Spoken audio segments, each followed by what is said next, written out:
Dragi moji gledatelji, u današnjoj emisiji ću vam govoriti o jednoj specijalnoj biljci koja ima nevjerojatan utjecaj na naše zdravlje. Ova biljka ima mnoge zdravstvene blagodati, a jedna od onih izvanrednih će biti poticanje funkcioniranja vašega mozga.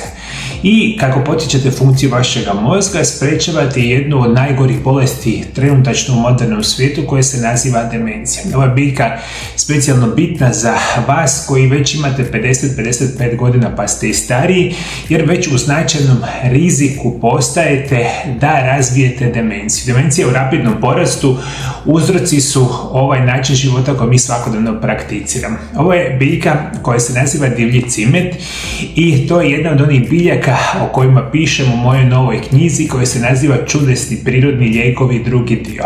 Čudesni prirodni lijekovi drugi dio je u prodaji, možete je kupiti na web stranici mariolab.hr, ali nešto više o samoj biljci malo kasnije. Kako funkcionira moderna medicina? Ovo je jedan od 100.000 osoba diljem svijeta, a vjerujem da ćete se i vi prepoznati u ovome slučaju. Ovo je jedna od mnogih priča moderne medicine. Ovoj gospođi u 40. godinama je kardiolog dijagnosticirao povišeni krvni tlak. Liječnik je rekao da je to vrlo uobičajeno za žene njezine dobi i propisao inhibitor angiotenzin konvertirajućeg enzima ili ACE, kako bi joj pomogao da opusti arterije. Sintetski lijek koji se danas prepisuje mnogim osobama. U svojim 50-ima njezin liječnik interne medicine obavijestio je da ima visoki kolesterol ili tehnički rečeno visoke gliceride, nizak HDL i visok LDL kolesterol. Zapravo želim vam govoriti što prolazi veliki broj osoba koje sam ja upoznao i zapravo 100.000 osoba diljem svijeta. Vjerujem da ste vi isto tako jedna od ovih osoba kada ste možda u 40-ima ili 50-ima prvi puta otkrili da imate neki problema sa srcem. Dobili ste lijek za visoki krvni tlak i njega ste pili godinama. Drugi korak je poslije svega toga nakon određenog broja godina, kako vi samo uzimate lijekove, a uz lijekove uzimate more nuspojava i u međuvremenu jedete jako lošu hranu, vi ćete uskoro dobiti dijabetes ili slične vrste bolesti i oboljenja. Kada dobijete isto tako visoki krvni tlak, često se prepisuje statin, gdje je rečeno da je to gotovo obred za osobu koja ima preko 50 godina. Statini su jedni od najčešće propisivanih lijekova u povijesti SAD-a sa više od 221 milijun propisanih recepata godišnje. A to su jedni od najpropisivanijih lijekova u cijelom svijetu, gdje se svake godine prepiše više od milijarde kutije statina dnevno. U 50. godinama najčešće razvijate preddijabetes ili dijabetes i gdje onda vaš liječnik često govori da to ništa nije specijalno posebno, jer vi najčešće nakon lijekova za visoki krvni tlak, lijekova za sprečavanje nastanka krvnih ugrušaka, vi ćete uskoro dobiti i lijekove za dijabetes. Metmorfin je jedan od onih lijekova koji se najčešće prepisuje kao lijek za dijabetes i danas ga se prepisuje u stotinama miliona kutija godišnje u diljem svijeta. I vi najčešće ste jedna osoba koja pije jedan lijek, 2 lijeka, 3 lijeka, 4 lijeka ili više lijekova dugog niza godina. I posljedica naravno svega toga će biti jako loše funkcioniranje vašega tijela, sve više bolesti, sve više lijekova i na kraju razvijate između ostalog demenciju koja je danas izuzetno česta. Ono što možemo reći, prosječna odrasla osoba starija od 65 godina tijekom svoga života posjeti 28 liječnika. Ovo su dakle sad studije koje su izašle nedavno, ja ih drage volje dijelim sa svima vama. Ako ste me malo prije shvatili, samo jedan lijek koji se naziva ACE inhibitor se prepisuje u milijardama tijekom cijele godine u cijelom svijetu. Samo jedan lijek. I sad zamislite ova 2-3 lijeka što sam pisao, dakle to su već par milijardi kutija lijekova, samo 2 vrste lijeka. Problem u svemu tome je da mi sve liječimo lijekovima, tabletima i lošim načinom života. Posljedica svega ovoga vam je, sve studije, moji dragi gledatelji, pokazuju da smo najbolesniji u povijesti. Sve bolesti koje mi danas smatramo kroničnim bolestima modernog čovjeka, to su dijabetes, to su visoki krvni tlak, srčani udar, moždani udar, pretilost, bolesti jetre, bolesti bubrega, bolesti jetre, rakovi, demencija, su bolesti koje vi možete prevenirati zdravim načinom života. Ali zdrav način života, moji dragi gledatelji, nije nije gutanje lijekova. Gutanje lijekova i na dugi vremenski period praktično sigurno nikada nećete biti zdravi i praktično sigurno da ćete jednog dana umrijeti kao posljedica lošeg načina života i gutanja lijekova svaki dan. Biljka koja vam danas preporučujem se naziva Cannella vinterana, poznata kao divlji cimet. Biljka je koja ima svoju posebnu važnost u svijetu biljne medicine i aromaterapije. To je zimzeleni cvjetni grm koji cvjeta tijekom cijele godine, dostižući vrhunac u proljeće i ljeto. Cannella vinterana obično raste u tropskim područjima Južne Amerike poput Brazila, Kolumbije i Venezuele. Preferira vlažna i topla staništa, te često može biti pronađena u šumama i uz rijeke. Ova biljka sadrži razne aktivne spojeve, uključujući cimetin, eugenol, kamfor i druga eterična ulja. Cimetin je spoj koji mu daje karakterističan miris i okus divljeg cimeta, dok eugenol ima analgetska i antimikrobna svojstva. Kamfor se često koristi u aromaterapiji zbog svojih opuštajućih učinaka. Ova biljka ima male količine natrija, zasićenih masti i kolesterola, a bogata je vitaminima, mineralima kao što su mangan i kalcij. Mi danas poznajemo, dragi moji gledatelji, preko nekoliko desetaka tisuća biljaka koji imaju zdravstvene blagodati. Ono što želim da shvatite, da zdrav način života i prirodni lijekovi su jedina šansa da budete zdravi na duge staze, da vaše tijelo izvanredno funkcionira i da spriječite, kao što danas govorimo, jednu od najgorih bolesti, a ona se naziva demencija. Koji su zdravstvene blagodati divljeg cimeta? Divlji cimet je poznat po svojim ljekovitim svojstvima. Tradicionalno se koristi za poboljšanje probave, smanjenje upala, ublažavanje bolova i poticanje cirkulacije krvi.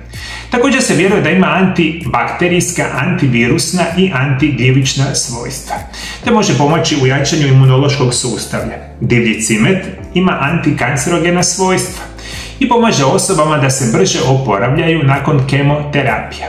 Divlji cimet je prirodni lijek protiv štetnih gljivičnih oboljenja, te prirodno smanjuje loši kolesterol u krvnim žilama i sprečava nastanak krvnih ugrušaka. Dakle, mi danas jako dobro znamo da uzimajući divlji cimet, danas ću vam reći da uzimate čaj, poboljšavate funkciju vašeg srca, vaših krvnih žila, sprečavate krvne ugruške, sprečavate visoki krvni tlak, sprečavate dijabetes. I to sve sa jednom biljkom i u zdrav način života to možete napraviti. I zapravo biljka, ako se koristi u adekvatnim preporučenim dnevnim dozama, ima apsolutno nula nuspojava. Prirodni je lijek za bolne zglobove. Divlji cimet je izvanredno koristan za smanjivanje bolova, što je posebno bitno ukoliko imate upalu zglobova poput artritisa. Prirodni lijek je za kosu i vlasište, a prah od divljeg cimeta se koristi za poticanje apsolutno zdravlja kose. Kad se nanosi na vlasište, čini kosu glatkom i blistavom. Divlji cimet ima snažnu aromu i kad se nanosi na čelo, daje brzo i učinkovito olakšavanje glavobolja. Također, njegov aromatični miris poboljšava raspoloženje i smiruje same živce. Ovaj divlji cimet ima stvarno onako blagu, toplu aromu, ali što je meni danas jako bitno za reći u današnjoj emisiji, izvanredan je prirodni lijek za bolju funkciju vašega mozga. Jer uzimajući divlji cimet, to možete uzimati u raznim formama, vi značajno poboljšavate cirkulaciju u vašemu mozgu, imate bolje pamćenje, dakle bolji fokus memoriju i što je još bitnije, sprečavate i smanjujete rizik od nastanka same demencije. Demencija u enormnom porastu širom svijeta i mi ako se ne budemo osvijestili, mislim, situacija je sada već kriminalna i veliki broj vas toga zapravo nije ni svjestan. Ono što možemo reći, njegova toplina koristi se protiv simptoma prehlade i gripe. Prirodno uklanja štetne bakterije i virukse koji uzrokuju prehladu, virozu ili gripu. Koristite ga u kombinaciji s džumbirom i medom u obliku čaja i rezultati će biti izvanredni. Osvježava dah i pomaže u boljoj kontroli hormona. Ukoliko žvačete listove divljega cimeta, imat ćete svježi dah i poboljšat ćete zdrave usne šupljine. Ova biljka također smanjuje bolne simptome, menstruacije i menopauze i puno toga. Jeste li, moji dragi gledatelji, ikada u životu čuli za divlji cimet? Za razne vrste cimeta jeste, jedan od najboljih je naravno ceylonski cimet, međutim divlji cimet je specijalno bitan.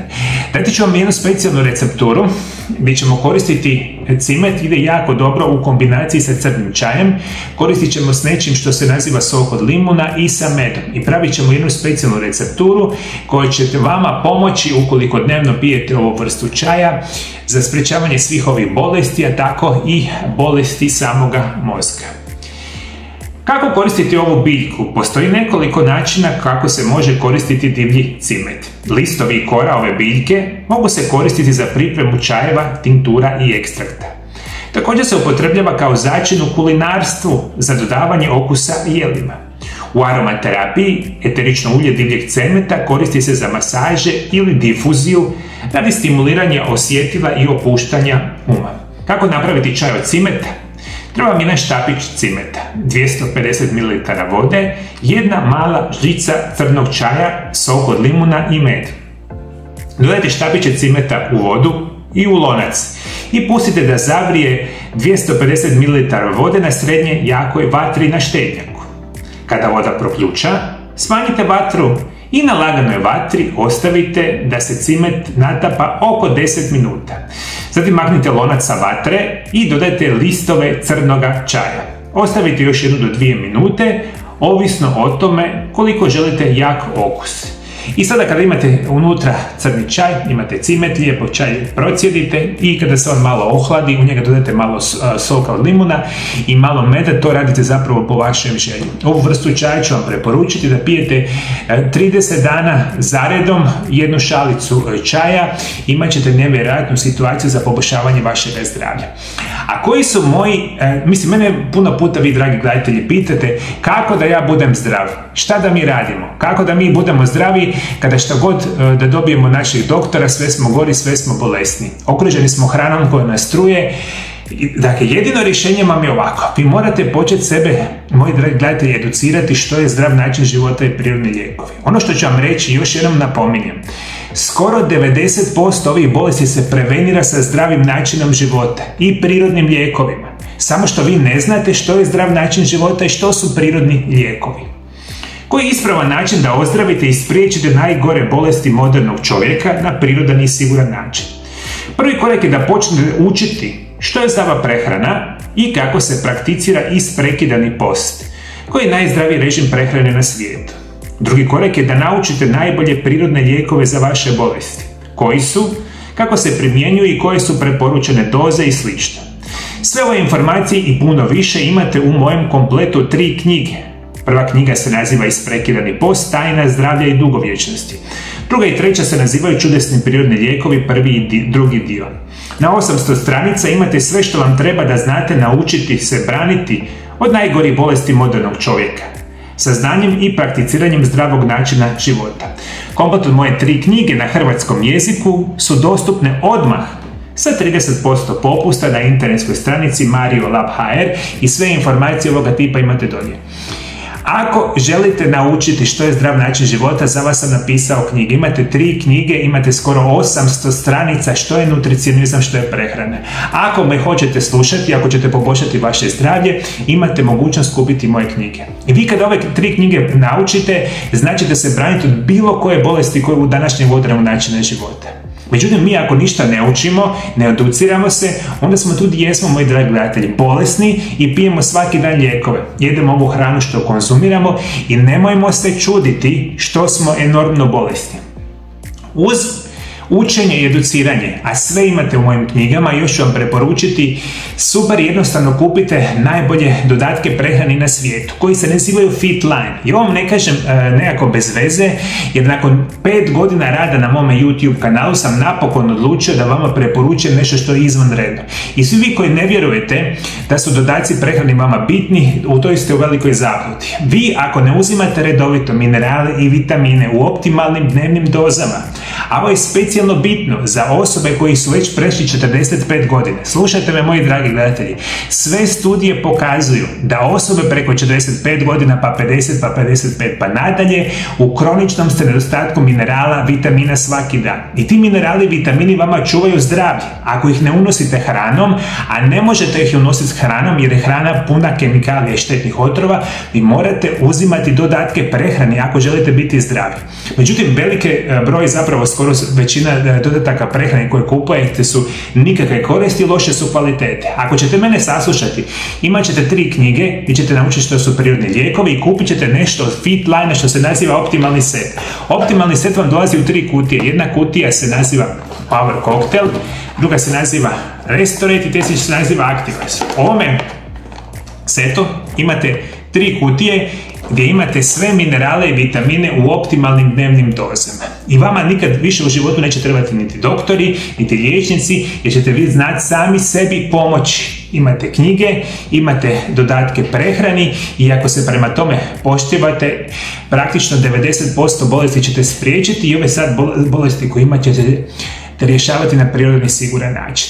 Međutim, kažem, vi to najčešće nećete napraviti jer jako mali broj osoba vodi računa o zdravom načinu života, jako malo računa vodite o prirodnim lijekovima i dalje ćete uzimati lijekove, otićete u trgovine, kupovati sve što vam treba, ješćete što vam treba i što volite, Bože moj, i onda smo tu gdje jesmo. Za onaj manji broj osoba koji žele me saslušati, ovo je moja dobra volja.